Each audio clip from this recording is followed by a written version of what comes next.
Probably incredibly valuable. Probably one of the most kind of sought after skills that we see. Everybody's kind of jumping on that AI bandwagon, kind of rightly or wrongly, I suppose, but as a result, they want those skills, whether that's an individual or a group of people or maybe even a company. I think everyone wants to see kind of what value they can get from their data, and I suppose there's only a kind of certain amount of ways you can do that, so I don't think there'll be any kind of let up in the demand for AI skills, certainly in the next couple of years anyway. I think some of that kind of remains to be seen, but from some of the conversations I've had and kind of what I've seen from businesses, I think Chief Data Officer will become very key.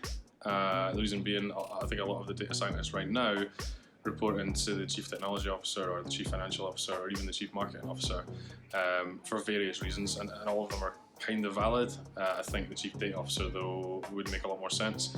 I think having someone on the kind of board level whose only job is to decide the strategic direction of the kind of data only kind of makes sense.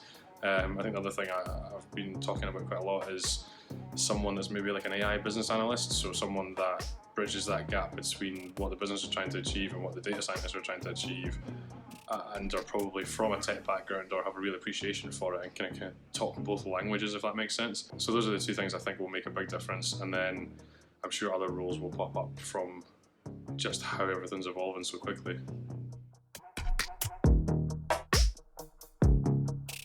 It depends what newspaper you read. I get why people are kind of scared by it. There's the whole iRobot, robot army, people taking over type of thing. I think the best way I've had it kind of rationed to me is it'll probably take some jobs, but that's not necessarily a bad thing. It might take a lot of jobs that people aren't as good at as computers. I think McDonald's had a very good example of like implementing the ordering system. Like the computer was just as good, if not better, using the AI than it was with a person, but that also freed that person up to do something else. So I think that's the big point, is that the computers are better at some things and humans are better at others.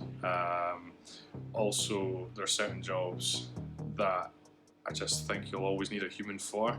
And so to say that AI is going to take jobs, I think would be naive. I think there's more likely to create new jobs